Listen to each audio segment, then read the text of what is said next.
Well, hello, and thank you for joining us today. My name is Belinda Herbert, and I'm the Marketing Executive here at AFTA. Today, we're delighted to have joining us again, Tammy Marshall, who is the Managing Director for the Hive. Tammy will be sharing with us today 7 business survival tips that you all need to know on how to help future-proof your business. Now, before we get started, I've just got a few short housekeeping notes. Today, all of our attendees will be on mute so that we can't hear any background noise or hear any chatter, so you guys will be on mute. We will be recording the webinar today, and as always, all of our webinars are placed on our AFTA website, so you can watch them again later or share them with your team. And our third housekeeping is at the end of this session, we will have some question and answers time with Tammy if you do have any questions. At any point throughout the webinar, you do have a questions toolbox in your webinar chat toolbox, and so you can ask questions, just type in some questions at any point, and then we'll get to them at the end of the session. And I think that's it from me, so now we'll pass over to Tammy. Thank you, Belinda, and it's great to be here this morning, or this afternoon, I should say. Today, obviously in this webinar, we're going to explore what future ready looks like. And this is a really important topic as, you know, much has changed in our industry, particularly when you think about the last couple of decades. And I was kind of startled by a statistic I read last week. I was reading an article that said $30 billion has been invested in travel startups in the last 2 years. So much is changing and will continue to change as we look to the future. So I thought I'd kick off with a little quick poll. And wondered if you could just write a little yes or no into your question box to say, you know, do you believe your business is ready to face the future? So just a little yes or no. Don't be shy. Look, we've got a yes. Thanks, Felicity. Ooh, a couple of yeses and a no. 50-50 from Kimberly. Not sure. Okay, so we've got a few yeses.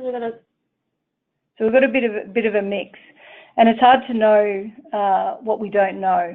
And much is, you know, changing in our sector, but it's also changing in the workplace. And if we look back to 2000, the job average tenure in Australia was 7 years, and today it's halved to 3.5 years. So we're declining as we move towards this gig economy, which is meaning more short-term engagements, temporary and independent workers. And the job tenure for 35-year-olds is much shorter. So I guess there's no technical glitch. There you go. There's no escaping the headlines of future changes. You know, the robots are coming for our jobs. Artificial intelligence is changing everything. And the big headline is that more than 5 million jobs are expected to disappear in Australia by 2020. So there absolutely is a shift in the nature of work. And it's becoming a more mobile workforce, and we're certainly seeing in our industry the rise of mobile travel agents. As technology provides more flexibility to work remotely, we're also seeing a shift where employees hold more power. And maybe some of you have heard of Glassdoor.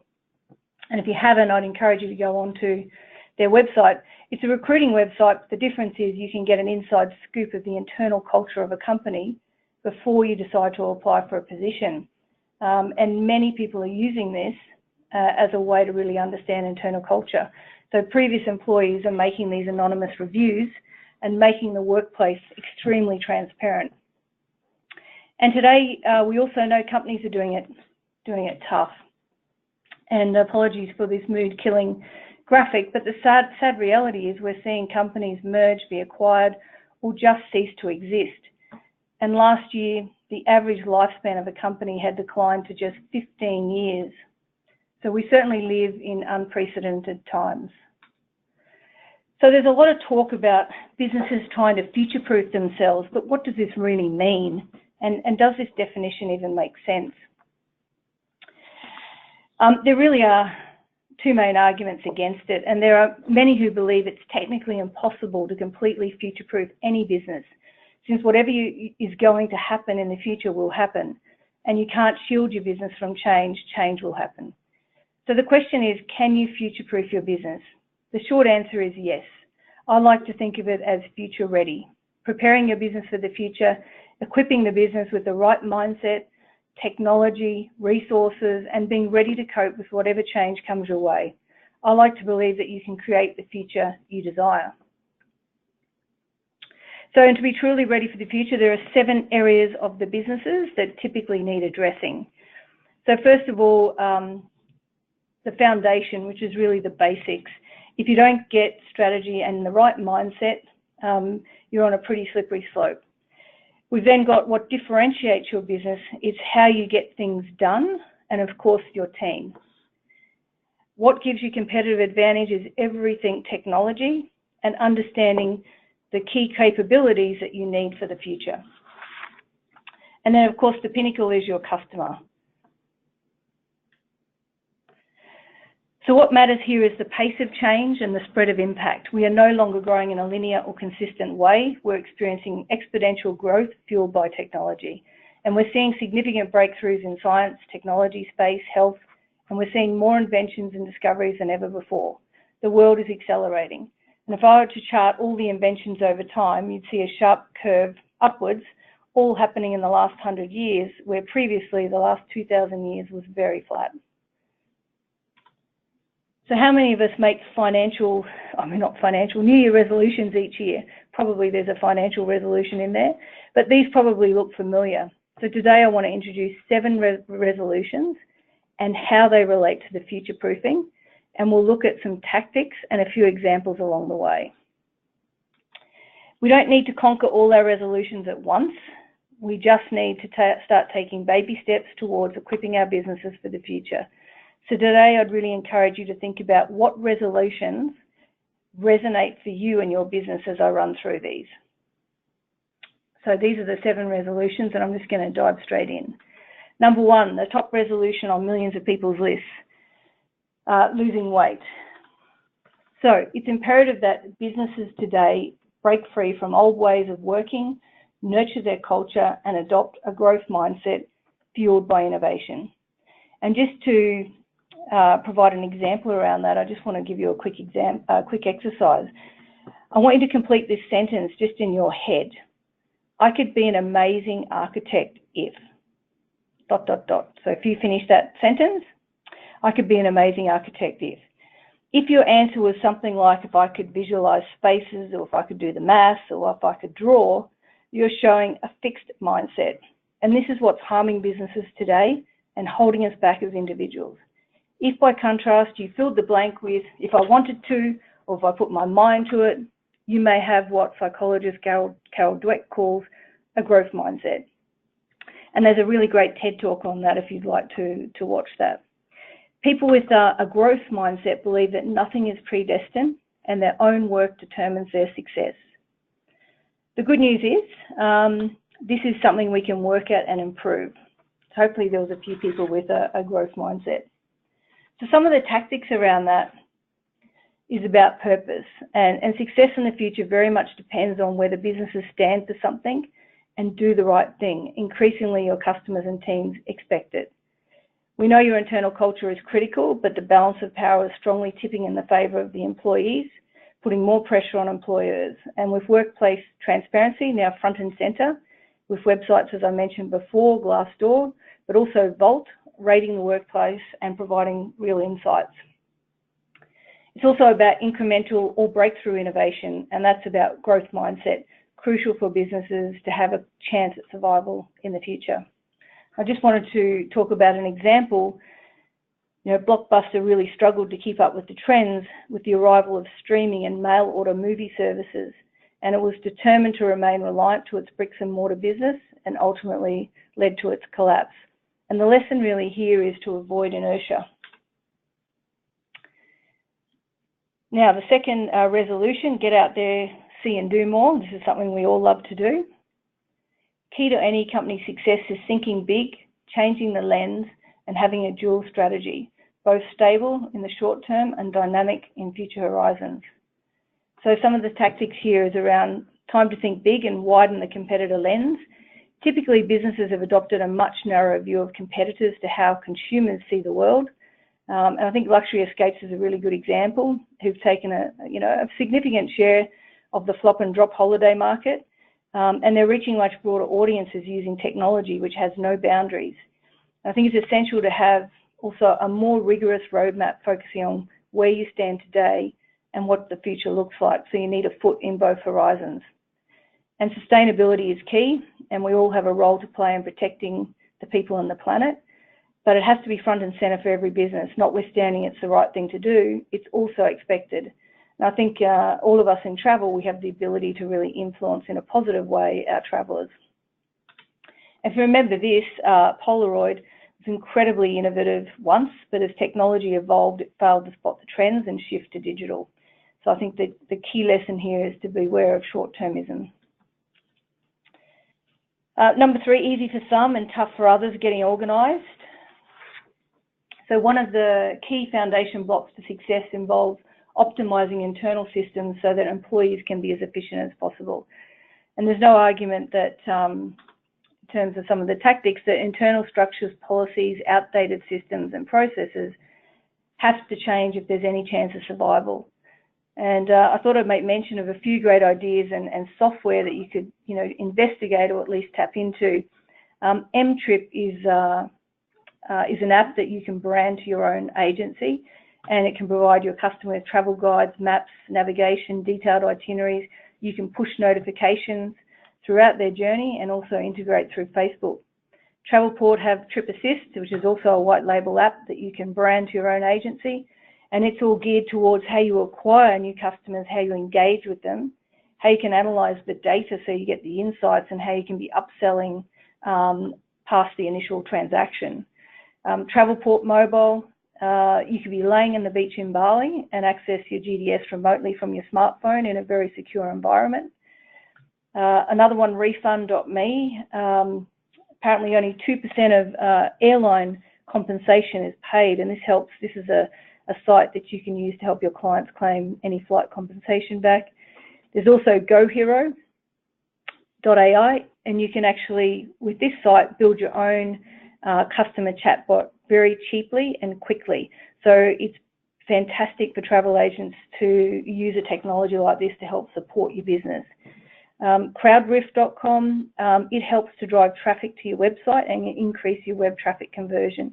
These are just a few examples, but there really is, in this time that we live, so much technology that is geared to helping you be more efficient, helping to drive high conversion, and helping you to reach your customer beyond the transaction. So there were just some examples for you to look at. So given the success of startups, they've adopted a lean approach, and it's a sound business practice which established businesses could benefit from. They're using things like design thinking, they're testing and experimenting. So when I mentioned some of those technologies, it's a great opportunity to start testing and piloting some of this. And they heavily focus and invest in technology. And there's also a lot to learn from some of the challenger and disruptor brands that we can see, arriving in our market today, and to learn from them. What are they doing that could be beneficial for existing businesses? So many of you remember when the Walkman was as widespread as the iPod is today, and as Sony continued to grow and expand, and the sheer size of the organisation saw fractures in its management of multiple divisions and layers, and it resulted in really weak leadership and slow decision making. And the lesson here is really leaders must lead. I quite like Jeff Bezos from Amazon has a 2-pizza rule. Every internal department or any meeting held should be small enough that it can be fed with 2 pizzas, and never bigger than that. And that still holds today, even though the organisation has 20, 30,000 employees. The next resolution is one of my favourites, but not on as many people's top 10 list as it should be, but certainly becoming more visible, the care factor. So an organisation's prized asset needs more tender loving care than ever before, not only to motivate current talent, but in order to successfully attract new blood. So some of the tactics here is that we're seeing the role of human resources shifting from being more policy and compliant to being more people and employee experience led. We're seeing new leadership styles emerging, certainly looking for different attributes in people from cognitive capacity, human empathy, emotional intelligence, resilience, and certainly innovation-led. And we're seeing a shift in how performance is assessed and incentives need to align to change our mindsets for the future.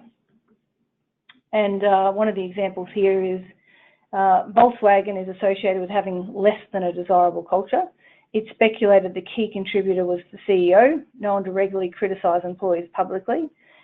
And employees were so intimidated they would hide information or cheat just to please him. And I think the lesson here is really people before numbers. Number 5, be fitter, another popular resolution that few stick to. In order to be a lean, mean fighting machine, businesses need the latest and most relevant technology to help drive future success. And some of the tactics here really is to think digital. It sounds simple, but shifting company mindsets to think differently about technology and having digitally led discussions is not easy. The speed at which technology is evolving is intense, and the variety of options can be overwhelming, but now is the time to start experimenting. Maybe it's a chatbot, maybe it's virtual reality, maybe it's one of those white label customer apps I was talking about.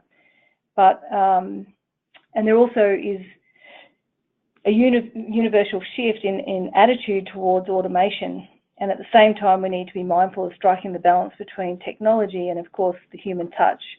So automate wherever possible. That's what technology is all about. And Xerox, the example here was that it was a household name and even features as a verb in the dictionary. But one of the most fascinating failed business stories, it wasn't satisfied with being the #1 photocopier. It wanted to expand into other business areas. And through poor management, it was a real catalyst for the failure. I think the key lesson here is to really know and understand your strengths. Number 6 is a relative newbie to the land of top 10s and has gained significant traction over the last few years, especially as we see the explosion of online learning. It's amazing what you can learn online and be accredited for. So as the world around us evolves, capabilities in the workplace are changing and employees need to be supported through this skill shift. So I think some of the tactics here is today's businesses need to focus on reskilling with an emphasis on data and understanding and technology. It's all about data, big data, deep data. I like to think about quality data. An issue can be mined or valuable insights can be found today. And I think the travel industry generates truckloads of data at an exponential rate. So turning this raw data into valuable information in time to take action is critical when trying to either gain competitive advantage or increase profits. And one of Australia's largest travel agency groups found that their marketing campaigns became 45% more effective from leveraging data insights about their customers and generated significant top-line growth. There is business intelligence software available. I've been really impressed by a company called Eureka. They help you capture your internal data, but they also marry and access external data from systems like your GDS that provides customer insights to help agents highly target your marketing dollars. So this technology hasn't been there in the past, but the fact that you can track people who have bought flights and then try and sell land content into very geographically targeted areas, that opportunity has never existed, but this is the power of data and the power of the technology that exists today. And Kaizen is the Japanese term. It means you persistently look for ways to make small incremental adjustments along the way and improve efficiency. And I think that's a brilliant way for any business to think about their day-to-day business. So you probably remember BlackBerry. They were really the entry point for the smartphone, but unfortunately they refused to adapt their design and were unwilling to make any adjustments even after the iPhone was launched, not even to touchscreen, which was obviously what consumers were most excited about. So the key lesson here really is that change is inevitable. And the last resolution, I can't think of a better way to wrap this up, but with a big heart, and this is a popular resolution: more love for oneself, finding love. And this has never really been true when we think about the context of our customers. So central to any thriving business today is an obsessive focus on the customer, listening, engaging, and observing their every move. So some of the tactics, many companies and businesses are becoming obsessed about customer journeys, which really is a perfect tool to help you dig deep into understanding a more comprehensive view of your customer lives. And a recent example is where Qantas partnered with MadPaws, which now you can, they'll look after your pet while you're away on holidays. But you can see that they're starting to find ways to solve other problems along the customer journey. And we're seeing mobile or smartphones really help enhance the customer journey and go beyond just the retail transaction. We're seeing a shift to spending more time with customers in their environment and having ongoing dialogue. And there's been real critique of marketing departments spending too much time in the office. So what this really means is putting yourself in your customer's shoes and having a better understanding of them. And I think it's worth taking a look at all your touch points at which customers have contact with your business, from your business card, your website, your social media, any digital content, your storefront, brochures, etc. I just think that's something that should be done on a regular basis and see it from their perspective.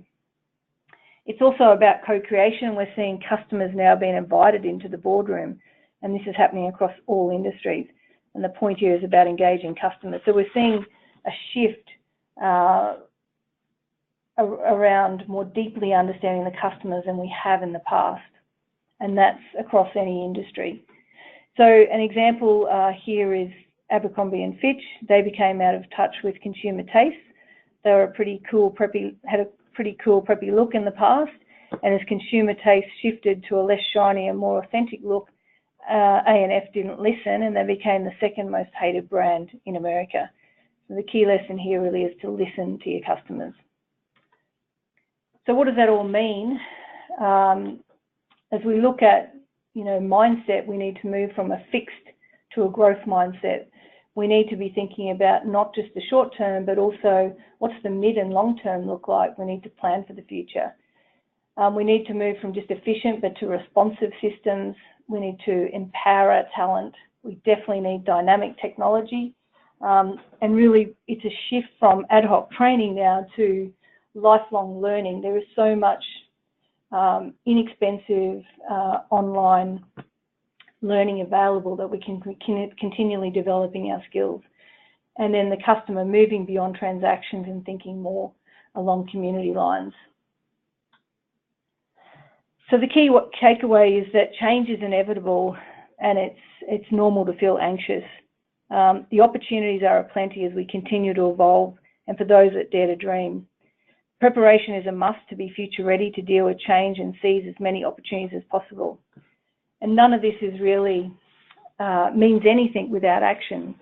So I'd encourage you to look at the Future Ready assessment for your business, which Belinda will send out a link after this. Maybe in the next few days, why not sit down with your team or your boss and sketch out a plan to future ready yourself. And in the next few weeks, begin execution on some of these top 3 areas. Clearly, there's no way of escaping the future. Time to renovate your business and prepare for whatever the future holds. And I think a good way to tackle this is to look at the 7 areas and look at maybe 1 or 2 or 3 areas of resolutions that you want to tackle that you think would improve and help your business. So I'd invite you to take some action and get ready for the future. Thank you.